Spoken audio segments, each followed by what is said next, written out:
Ezequiel Araújo e João Magalhães. O negócio andou, depois voltou de novo.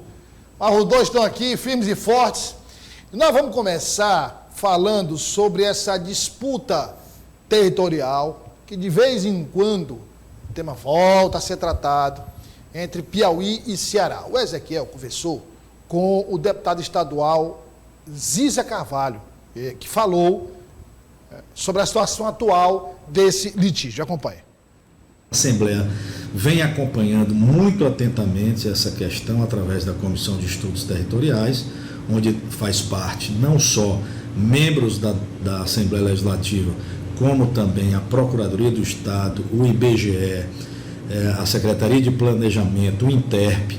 Então, todos os órgãos que de alguma forma são responsáveis pela fixação de limites territoriais e definição dessas divisas fazem parte dessa comissão na Assembleia, que acompanha muito atentamente essa questão. Também com a Procuradoria do Estado do Piauí, que vem fazendo um excelente trabalho. A propósito, teremos uma audiência pública agora, segunda-feira, dia 27, às 9 da manhã, na sala da CCJ, onde traremos todos os atores envolvidos nesse debate, desde estudiosos sobre o tema, na academia, na universidade, até a Procuradoria, os parlamentares, as entidades, os prefeitos que envolvem a região de litígio, já confirmaram presença aqui nessa audiência pública. João Magalhães, bem direto ao ponto, essa questão que todos os especialistas, todos aqueles que acompanham esse processo, dão causa ganha para o Piauí, né? Boa tarde, seja bem-vindo. Exatamente, Douglas, Ezequiel, ao nosso telespectador, boa tarde a todos. De fato, todos aqueles técnicos, especialistas, enfim, quem conhece o processo por dentro, diz que, do ponto de vista da legislação, esse território, de fato, pertence ao Piauí. E aí vem, depois, a questão política, né? Porque, de fato, quando acabar todos esses estudos que o próprio Exército vem realizando, a questão da demarcação, e, claro, um resultado final com o Supremo Tribunal Federal, há uma expectativa real de que o Piauí ganhe esse território, que é um território muito importante, né, Douglas? É um território que tem um potencial turístico, é um território que tem um potencial econômico com a geração de energia eólica, enfim. A expectativa, inclusive, aí é já um outro passo, né? Pelo que a gente tem acompanhado, se você perguntar à população desse território se eles têm interesse em pertencer ao Piauí ou ao Ceará, a perspectiva é de que 80% ou 90% dessa população decida pertencer ao Ceará. Então, o telespectador pode perguntar, bom, mas se a população lá quer pertencer ao Ceará, por que o Piauí entrou na briga? É uma questão de interesse, né? É uma questão, obviamente, de interesse político e interesse econômico. Porque, se do ponto de vista da legislação, esse território, de fato, pertence ao Piauí, mas é o Ceará que usufrui dos benefícios econômicos, turísticos que essa região gera, é claro que é de interesse do povo piauiense, é de interesse do governo piauiense negociar do ponto de vista estratégico, do ponto de vista econômico, com o Ceará, uma reparação, levando em consideração que hoje, né, toda essa área, ela de fato beneficia e é usufruída pelos cearenses. Então, na verdade, uma questão técnica que vai desaguar numa questão política. Do ponto de vista técnico, todo mundo diz, olha, de fato, essa área, essa faixa de terra pertence ao Piauí, mas tanto a população que reside lá, quanto, de fato, quem tem usufruído dos benefícios é o povo cearense. Então, cabe ao Piauí, obviamente, depois que já esteja ali reivindicado e conquistado o direito a essa área, dizer, bom, já que a gente não vai ficar com esse território, porque embora ele pertença a gente, o povo que reside nesse local de fato tem uma identidade com o Ceará, a gente precisa ser reparado de uma outra forma, e aí é onde entram as negociações econômicas. É claro que o Piauí tem todo o direito de buscar ser ressarcido, ou enfim, ser reparado, já que acumula, de certa forma, prejuízos, porque hoje tem um território que, embora do ponto de vista legal deve lhe pertencer, gera riquezas para outro estado.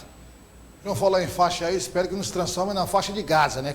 Aí Deus me livre. Acredito que não tem esse risco, não tem esse risco. Até porque se a gente for pegar o governo do Piauí com o governo do Ceará, são dois líderes de fato que têm uma capacidade muito boa de diálogo. Não existe um Hamas no meio dessa história, né? Um ponto interessante também nessa conversação, Douglas, é que ele disse que a Assembleia Legislativa do Piauí, juntamente com os outros poderes, estão nesse litígio, né, nessa briga, justamente porque o estado vizinho, que é o Ceará, ele falou que está há anos-luz em divulgação, em questão de marketing sobre essa situação, para que, lógico, né, eles não percam essa área, então, demarcada de 217 quilômetros quadrados, que envolve ali a demarcação de 13 municípios na região da Serra da Ibiapina.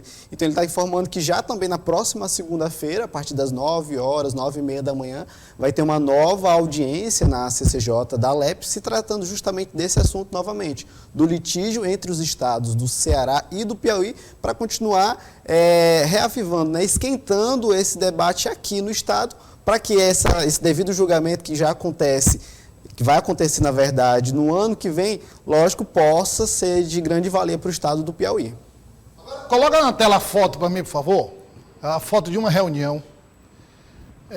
Inclusive, tratamos esse assunto aqui com o vereador Dudu. Coloca no telão aqui, por favor. Essa foto é uma foto de uma reunião que ocorreu na Câmara Municipal de Teresina. Você tem o presidente da ETURB, Pessoinha, e os vereadores, Enzo Samuel, presidente da Câmara Municipal de Teresina, a vice-presidente da Câmara, a vereadora Poliana Rocha, o vereador Deolindo Moura e o vereador Venâncio Cardoso. Aí para tratar, segundo o vereador Dudu, de questões da ETURB, o Pessoinha teria um bom trânsito na Câmara, mas na verdade o que se comenta em bastidores é que o Pessoinha seria a nova ponte entre executivo e legislativo, o que ocasionou uma reação do líder do prefeito Antônio Gereira, que nem convidado foi para a reunião. Acompanhe o que ele disse. Nós fomos surpreendidos por 2 projetos, resultado de uma reunião na calada da noite, uma reunião sobre o orçamento que será votado, reunião essa sem a presença lógica do líder do prefeito e sem a presença do presidente da Comissão de Finanças, que avocou para si também a relatoria.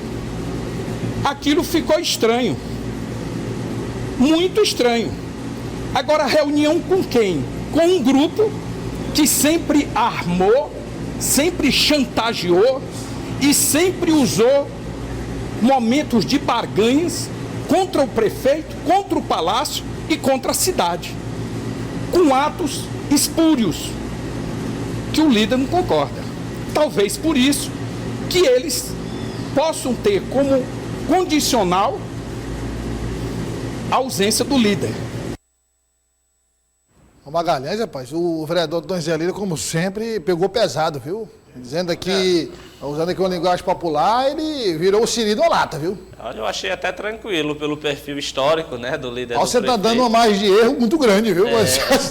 Olha, o... Assim, a fala dele, só da fala dele, ele não poupou certa crítica ao filho do prefeito, não. Não, e senão, você está armando com aqueles que... Exatamente, muito menos aos adversários, mas não tiro a razão do líder do prefeito, viu? Porque a gente sabe que, claro, a gente inclusive aqui já criticou esse perfil de Antônio José Lira, acho que o perfil dele não apazigua a situação, pelo contrário, muitas vezes ele tem esse perfil e coloca em prática esse exercício de polemizar, e isso a gente sabe que não pega bem para a figura do líder do prefeito, que tende naturalmente a ser alguém do diálogo, alguém do consenso, alguém para conversar com todo mundo, mas eu acredito que se é para diminuir o poder e a influência dele enquanto líder do prefeito, eu acho que não foi de bom tom essa reunião sem a sua presença. Afinal de contas, querendo ou não, ele é um aliado do executivo. Ninguém pode criticar o líder do prefeito por ele não defender os interesses do executivo. Pelo contrário,